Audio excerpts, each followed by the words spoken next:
दुनिया के सबसे खूनी युद्ध सेकेंड वर्ल्ड वॉर के दौरान एक ऐसा रशियन सिपाही सामने आया जिसने अपनी एक गोली से जर्मन हवाई जहाज को जमीन पर गिरा दिया। सोवियत कमांड हैरान रह गया क्योंकि ऐसी हिम्मत हर किसी की बस की बात नहीं होती। इसी वजह से उसे तुरंत स्नाइपर यूनिट में शामिल कर लिया गया।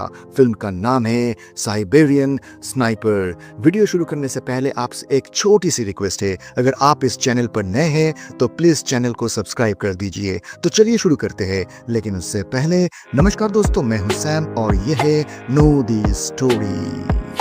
फिल्म की शुरुआत होती है केशाहारू नाम के एक जर्मन बेस से, जहां दो रशियन सोल्जर्स छुपकर दुश्मन कैंप पर नजर रख रहे होते हैं। लेफ्टिनेंट लवोडा समझ जाता है कि जर्मन फौज ज्यादा है और इस वक्त उन्हें सबसे ज्यादा जरूरत है एक ट्रेंड स्नाइपर की। इसी बीच एक आर्मी ट्रक दिखाया जाता है जिसमें नए सोल्जर्स आ रहे होते हैं। इन्हीं में से एक है साइबेरिया से आया हुआ सिपाही शेरिन। सब आपस में बात कर रहे होते हैं कि अचानक दूर से एक धमाके की आवाज आती है। तभी जर्मन फाइटर प्लेन उनके ट्रक पर फायरिंग शुरू कर देता है। कुछ ही पलों में काफी रशियन सोल्जर्स शहीद हो जाते हैं और तब शेरिन अपनी राइफल उठाता है। वो हवा में उड़ते प्लेन की स्पीड, डिस्टेंस और एंगल कैलकुलेट करता है और एक गोली चलाता है और अगले ही पल वो जर्मन प्लेन आसमान से गायब हो जाता है। सब सोल्जर्स शॉक में रह जाते हैं। ऐसी फायरिंग किसी ट्रेन स्नाइपर के बिना कभी मुमकिन नहीं थी। आगे हम देखते हैं लेफ्टिनेंट लवोडा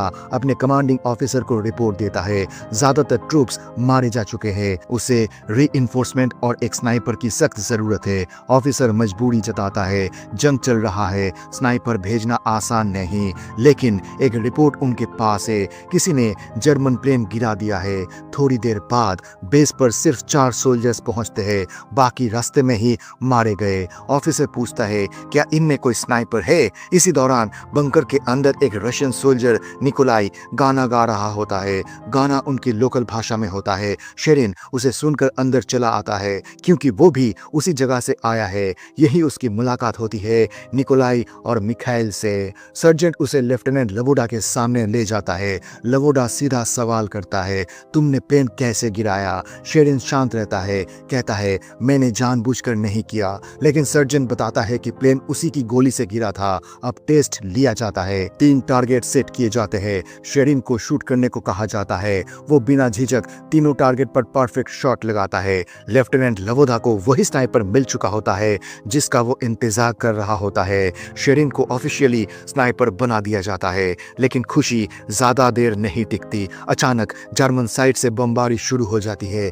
फिर जर्मन्स लाउडस्पीकर से सरेंडर की अनाउंसमेंट करते हैं। अब लेफ्टिनेंट लवोडा शेरिन को स्नाइपर राइफल देता है। ऑर्डर क्लियर है, जर्मन मशीन गन ऑपरेटर्स को खत्म करो। प्रॉब्लम यह है कि मशीन गन रिलोड होने में सिर्फ 7 सेकंड्स लगते हैं। मतलब शेरिन के पास बस 7 सेकंड्स का विंडो है। वो बंकर के एक परफेक्ट एंगल पर पोजीशन लेता है। जैसे ही मशीन गन रीलोड होती है, 1 2 3 जर्मन गनर्स सीधा ऊपर। जर्मन स्नाइपर भी हैरान रह जाता है। उसने सोचा भी नहीं था कि रशियंस के पास इतना बेहतरीन स्नाइपर हो सकता है। जर्मन कैंप में मेजर ब्राउन अपने सीनियर वॉन रुलिक को रिपोर्ट देता है। वो रशियन स्नाइपर के हमले से परेशान है।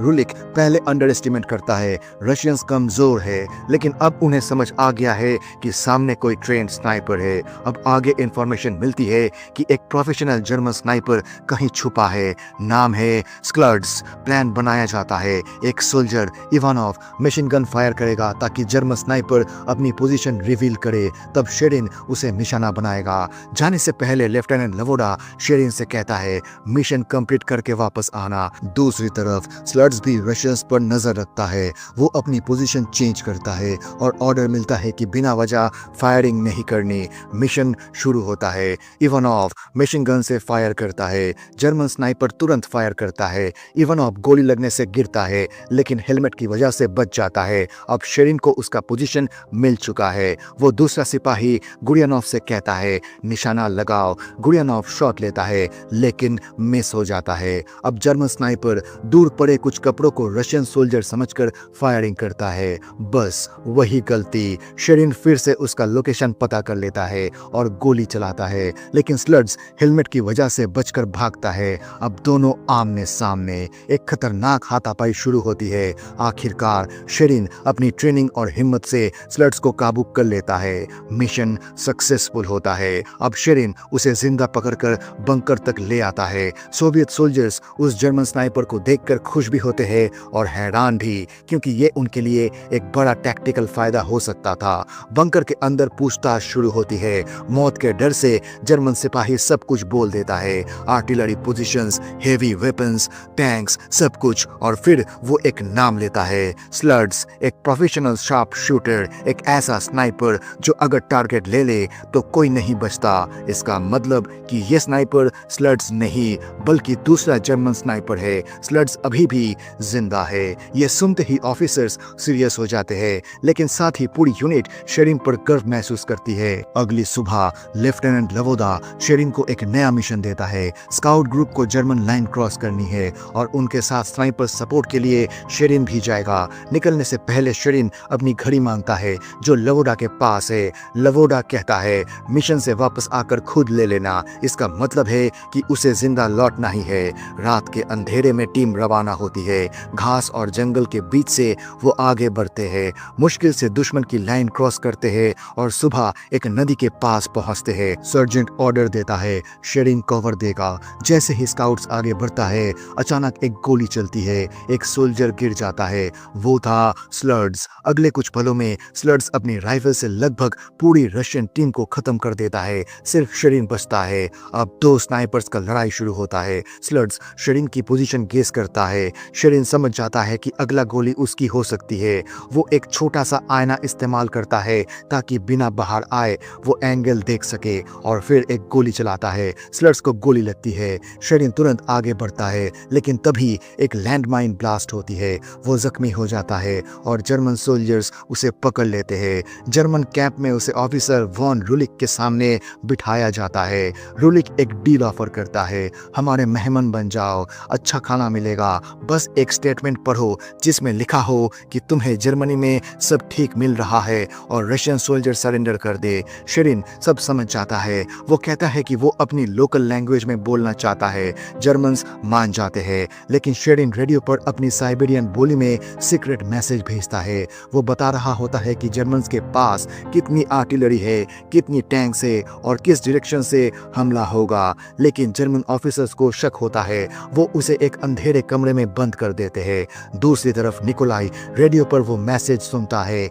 एक कोडेड सिग्नल। वो समझ जाता है शेरिन जिंदा है। लेफ्टिनेंट लवोडा और शेरकॉफ को सब बताया जाता है। प्लान बनने लगता है, लेकिन हाई कमांड को मैसेज भेजने पर भी तुरंत रीइंफोर्समेंट का भरोसा नहीं मिलता। उन्हें खुद ही सिचुएशन हैंडल करनी होगी। शेरिन समझ जाता है कि जर्मन्स टैंक्स के साथ ब्रीच क्रॉस करेंगे। अगर ब्रीच को उड़ा दिया गया तो टैंक रुक जाएगा। वो मौका देख के वहां से भाग निकलता है और भागते भागते वो बॉर्डर लाइन के पास पहुंच जाता है। वहां उसे एक मोटर शेल मिलता है, लेकिन तभी कुछ पार्शियंस उसे पकड़ लेते हैं। ये जीविश फाइटर्स होते हैं जो जर्मन से बचकर आए हैं। वो शेरिन की मदद करते हैं। उसे एक हंटिंग राइफल और सिर्फ 2 गोलियां मिलती है। प्लान सिंपल है, मोटर शेल से ब्रिज को हिट करना। वो रेडियो से अपने साथियों को मैसेज भेजने लगता है, लेकिन जर्मन रेडियो ऑपरेटर शेरिन का सिग्नल ट्रैक कर लेता है और रुलिक को बताता है। रुलिक को अब कंफर्म हो जाता है कि शेरिन ने सब इंफॉर्मेशन लीक कर दी है।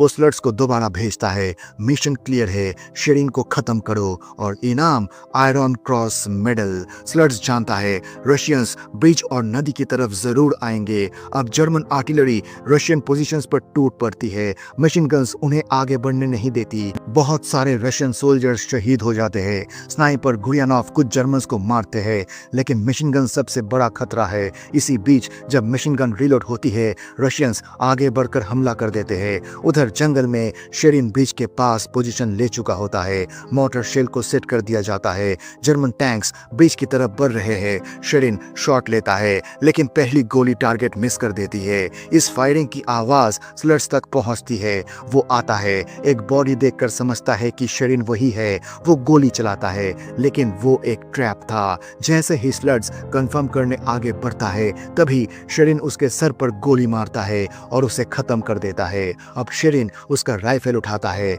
इसी वक्त टैंक्स ब्रिज पर चढ़ते हैं। शेरिन अब उस मोटर शेल को हिट करता है। ब्रिज ब्लास्ट हो जाता है, जर्मन टैंक्स तबाह हो जाता है। अब उनके पास आगे बढ़ने का रास्ता नहीं, बचे हुए जर्मन सोल्जर्स भाग जाते हैं। आगे हम देखते हैं कि शेरिन वापस अपनी यूनिट में लौट आता है। सब उसे देखकर मुस्कुराते हैं। लेफ्टिनेंट लवोदा उसकी तरफ गर्व के साथ देखता है। वो घड़ी जो उसने मांगी थी अब वापस मिलती है और ये फिल्म यहीं खत्म होती है।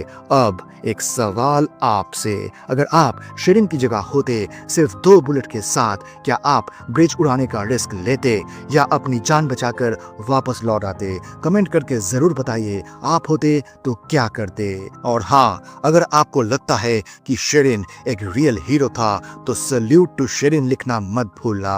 तो दोस्तों, अगर आपको ये कहानी पसंद आई हो तो वीडियो को लाइक करें, अपने दोस्तों के साथ शेयर करें और ऐसे ही और मूवी एक्सप्लेनेशंस के लिए हमारे channel know the story Hindi को सब्सक्राइब करना मत भूले। आपका एक सब्सक्राइब हमें और कहानियां सुनाने के लिए प्रेरित करता है। मिलते हैं अगले वीडियो में एक और दिल छू लेने वाली कहानी के साथ। तब तक के लिए अपना ख्याल रखिए। धन्यवाद।